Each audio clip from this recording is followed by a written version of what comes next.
राजस्थान विधानसभा में भाजपा सरकार की लगातार फजीहत का सिलसिला थमने का नाम नहीं ले रहा। बजट सत्र के दौरान जब मंत्री अपने ही विभागों के सवालों पर घिरते नजर आए तो विपक्ष भी कहीं न कहीं सरकार पर हावी दिखता है।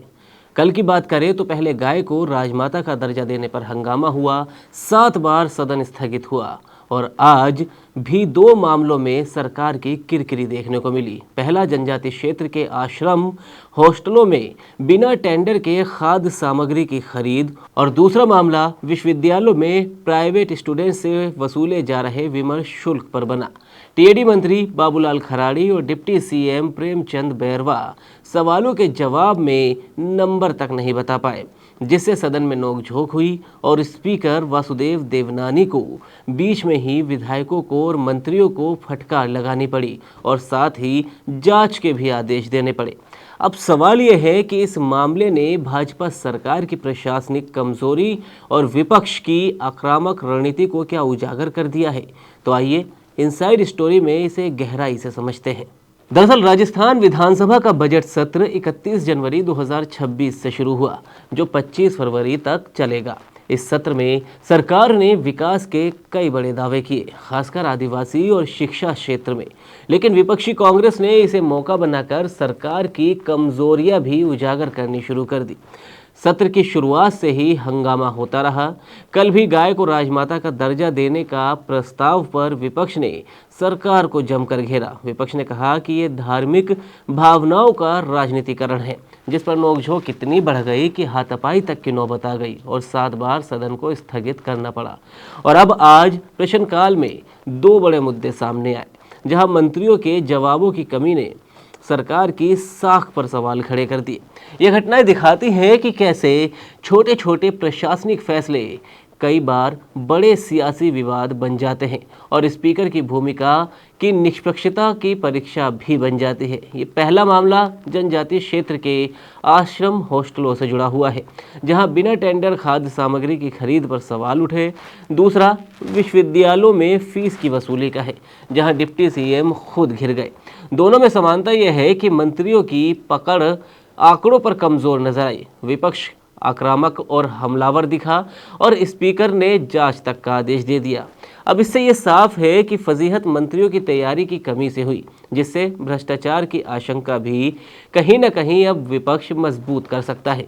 तो चलिए विस्तार से आपको ये बताते हैं। पहले बात करते हैं आश्रम हॉस्टलों की, जहां बिना टेंडर खरीद का मामला सामने आया। दरअसल सरकार पर भ्रष्टाचार के आरोप लगे।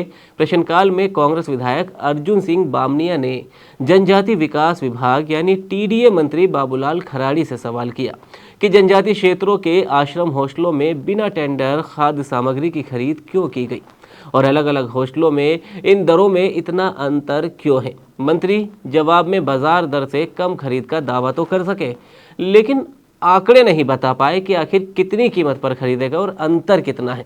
इससे सदन में हंगामा मच गया। कांग्रेस विधायक ने इसे भ्रष्टाचार का बड़ा उदाहरण बताया। बीच में जूली ने भी खड़े होकर जमकर निशाना साधा। अब ये लगातार नोकझोंक बढ़ती चली गई और स्पीकर वासुदेव देवनानी ने विधायकों को फटकार तक लगाई और आखिर में वासुदेव देवनानी ने मंत्री को बीच में रोककर कहा कि मंत्री जी, इस प्रकरण की जांच करवाइए ताकि आगे ऐसा भ्रष्टाचार ना हो सके। आप भी देखिए और सुनिए कि सदन में क्या कुछ हुआ। रेट अंतर कितना है, कहाँ का कितना क्या बाजार भाव से भी कम रेट है और क्या नाम सरकारी उपभोक्ता से भी कम रेट में हमने खरीदा है। कम बता दो। ये रेट तो कम रेट में बता रहा हूँ ना, बताओ। और कितनी है? कम रेट बता रहा हूँ, सहकारी उपभोक्ता से भी कम रेट में अपन मार्केट से खरीदा है और उसमें जो रेटें हैं वो कलेक्टर की अध्यक्षता में तय होती है, उन्होंने तय की है। उसको पूछने दो फिर आपके नहीं कम है, मेरे को सीधा सा प्रश्न है। आपसे पूछा रेट कितनी कितनी आई, अंतर क्या है, कम वाला नहीं पूछ रहे हैं। रेट की अध्यक्षता महोदय जी, अध्यक्ष महोदय जी, रेटों का मैं पूरा पता करके आपको बता दूंगा, क्योंकि मैंने ये था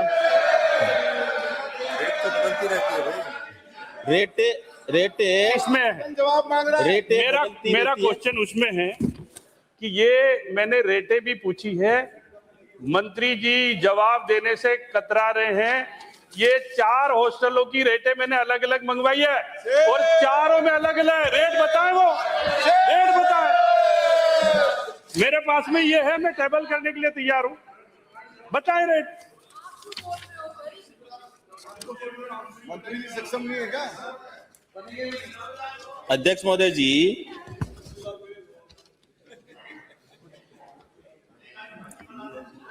चारों की रेटें जो है बांसवाड़ा आश्रम से सल्लोपाट। सुनो ना जो अध्यक्ष महोदय, आदिवासी क्षेत्र के गरीब बच्चों से जुड़ा हुआ ये मामला है और जिसमें भ्रष्टाचार की बू नजर आ रही है। आरटीपीपी एक्ट कहता है कि 50,000 से ज्यादा की जो भी खरीद होगी उसके अंदर टेंडर कराए जाएंगे। आपने टेंडर कराने की बजाय सब हॉस्टल वार्डनों को अलग अलग बजट भेज दिया ताकि टेंडर नहीं कराने पड़े। आप टेंडर से क्यों बचना चाहते हो? सबसे पहला तो मेरा एक क्वेश्चन है, आपने टेंडर क्यों नहीं कराया 2.25 साल से? और दूसरा मेरा एक क्वेश्चन है, जो आप बता रहे हो ना रेटे जो आप कह रहे हो उपभोक्ता भंडार से कम आ रही है, सल्ला पोर्ट में तो घी आ रहा है 800 रुपए लीटर और खेड़ा वड़ली पाड़ा में आ रहा है 550 रुपए लीटर और सुहागपुरा में आ रहा है 539 रुपए लीटर और रघुनाथपुरा में आ रहा है 408 रुपए लीटर। यानी कि एक ही विभाग का 4 रेट सब हॉस्टल्स के अंदर।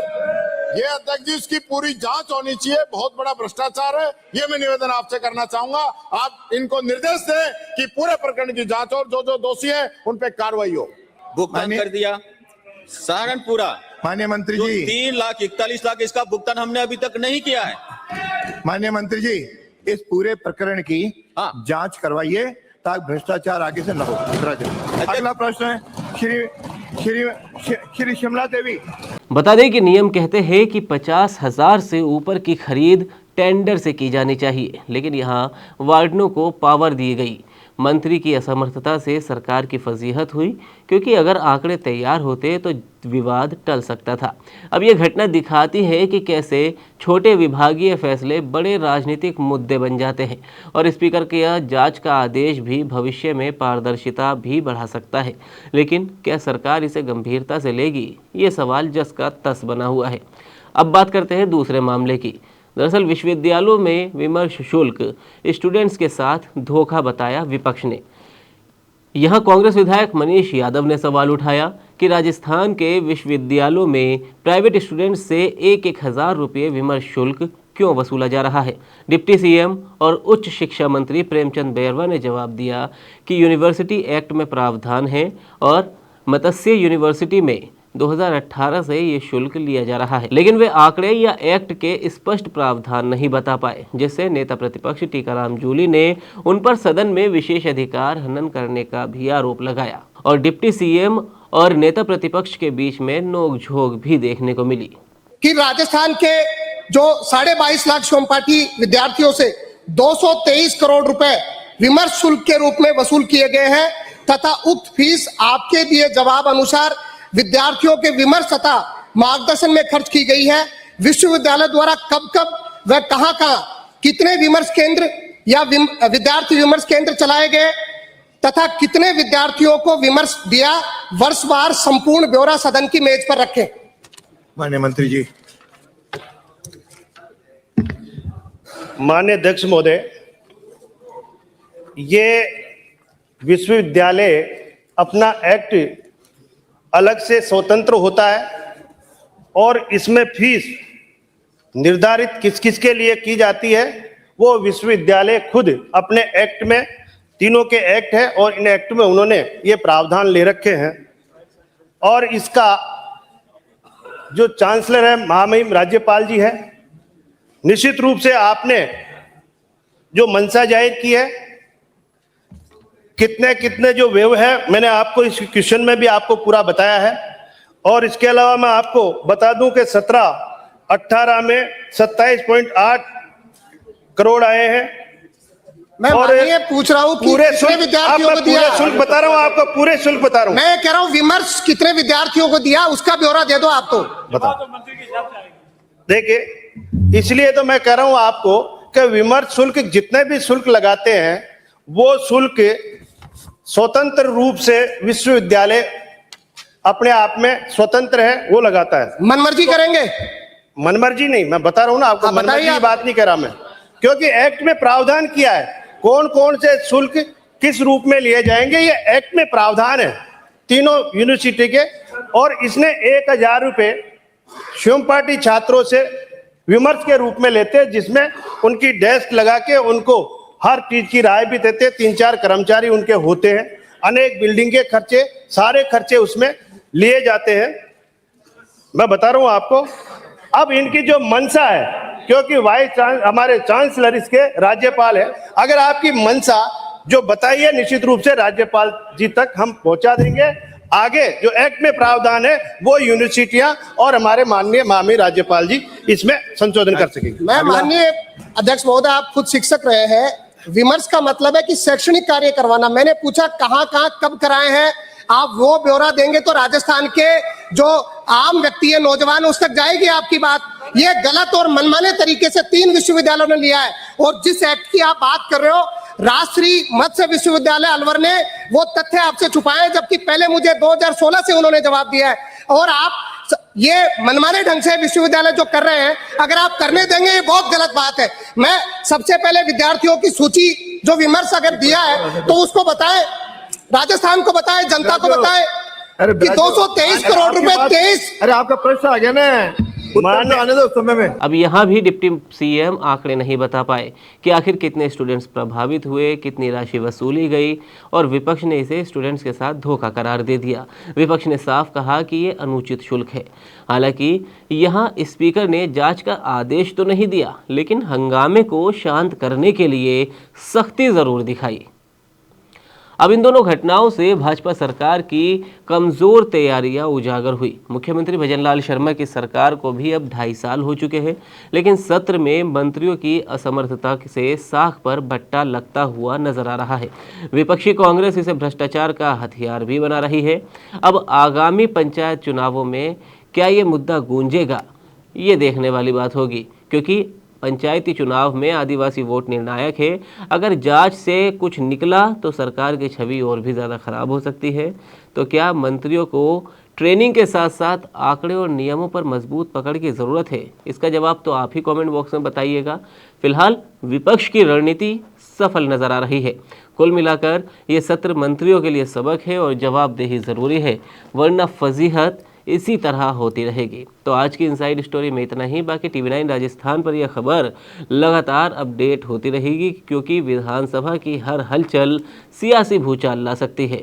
तो आपकी क्या राय है? आप भी अपनी राय कमेंट बॉक्स में ज़रूर बताएं। वीडियो को लाइक करें, शेयर करें और राजस्थान से जुड़ी तमाम खबरों के लिए देखते रहिए TV9 राजस्थान।